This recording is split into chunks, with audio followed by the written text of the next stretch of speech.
अहो त्या मुक्ताईने नुसतं पाहिलं या प्रेतांकडून प्रेत जिवंत झाले म्हटले. चांगदेव महाराजांनी ऐकलं म्हटले प्रेत जिवंत झाले. शिष्यावर खवळे म्हटले मूर्ख आहे का? अरे मेलेला माणूस जिता करायसाठी मी 100 वर्ष तपश्चर्या केली, तेव्हा कुठं मला ती विद्या प्राप्त झाली आणि ही 5 वर्षाची एवढी एवढी पोरगी कोण आहे? चांगदेव महाराजांचं डोकं बिघडलं. महाराज योगीराज होते महाराज, ते योगीराज चांगदेव महाराज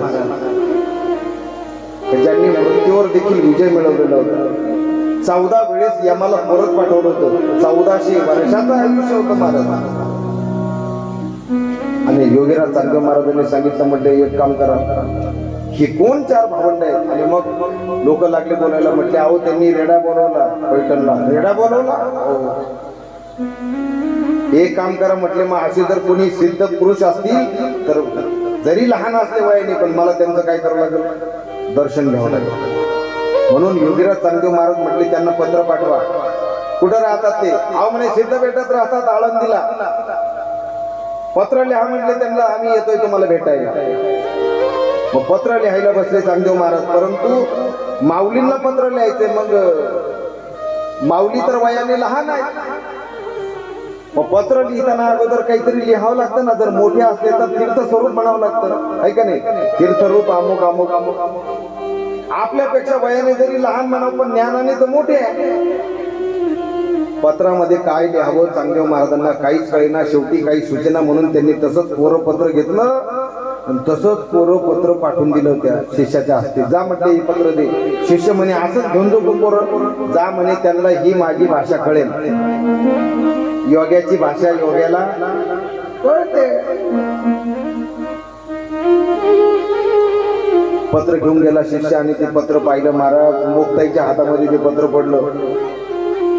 मुक्ताई म्हटले अरे अरे अरे अरे 1400 वर्षाचं आयुष्य जगला पण कोरा ते कोराच राहिला रे चांगल्या. हे कोणी म्हणावं? मुक्ताईनेच म्हणावं, तिचा अधिकार आहे. मुक्ताई म्हणले एवढं वर्षाचं आयुष्य झालं पण कोराच आहे म्हणले, याला काहीच नाही. पण या पत्राला उत्तर द्यावं लागेल ना. मग त्या पत्राला उत्तर द्यायचं म्हणून माऊली महाविष्णू ज्ञानोबरायांनी त्याच्यावर 65 अभंग लिहिले महाराज. किती? 65 अभंग लिहिले. त्याला म्हणायचं चांगदेव 65. काय म्हणायचं?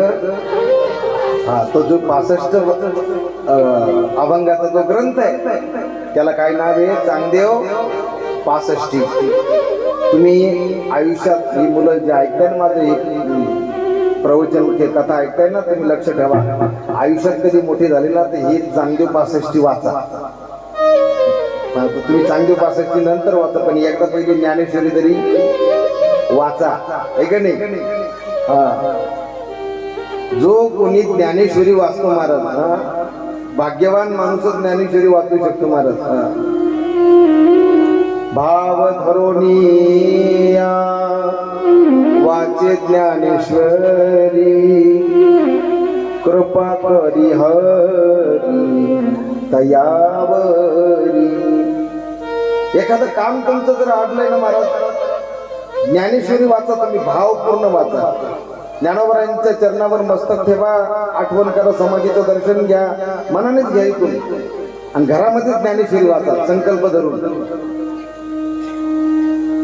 जो संकल्प केला ना महाराज तो सिद्धीसच जायला पाहिजे. ही ताकद ज्ञानेश्वरीची आहे.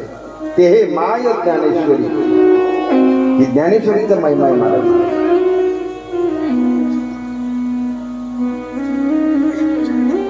पासष्ट अभंगाचं पत्र ते पाठवलं. ते चांगदेव महाराजांनी ते पत्र वाचलं आणि म्हटले चला आता भेटायला. निघाले महाराज चांगदेव महाराज. चांगदेव महाराज निघाले म्हणजे कसे निघाले? आकाश मार्गाने निघालेले महाराज. आणि अशा दशेने निघाले. योगीराज होते 1400 शिष्य घेऊन निघाले. किती? 1400 शिष्य बरोबर घेऊन आळंदीच्या दिशेने निघाले. वाघावर बसले महाराज. कशावर बसले? वाघावर बसून आलेले आहेत महाराज. चल लवकर गोविंदा.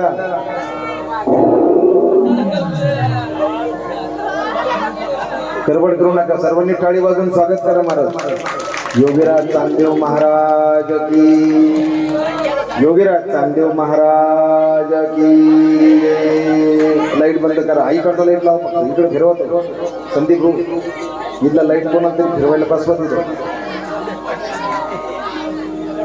वाघावर बसून चांदेव महाराज आलेले आहेत.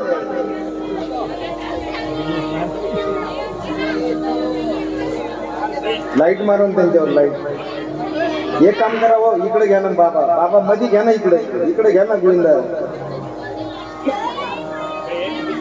तिथून नको फजिती करू वाघाची.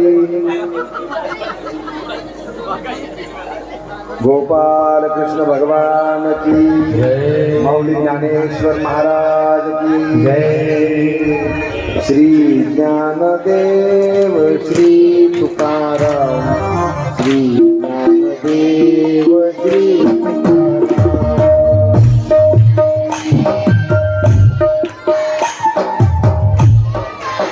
म्हणा म्हणा तुम्ही म्हणा. श्री ज्ञानदेव श्री ज्ञानदेव. बाजूला सारखा, बाजूला सारखा तुम्ही दोघं. बाबा तुम्ही सोडा, सोडा बाबा तुम्ही. हा मागून, हा मागून मागून चला बाबा तुम्ही. हा बस आता बरोबर आहे. श्री ज्ञानदेव श्री तुकाराम, श्री ज्ञान. अरे लाईट मारून त्यांच्यावर. श्री तुकाराम श्री ज्ञानदेव.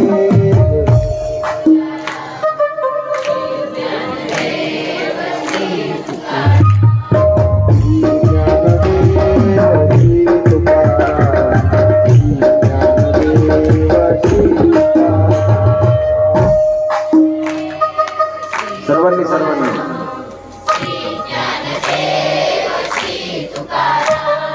श्री ज्ञानदेव श्री तुकाराम, श्री ज्ञानदेव श्री तुकाराम. गोविंदा यायची इथे घेणं असं, इकडे घेणं असं, इकडे तोंड करून इकडून चालवा. श्री ज्ञानदेव श्री तुकाराम, श्री ज्ञानदेव श्री तुकाराम. अरे गोविंदा हे चांगदेव महाराज इकडे घे.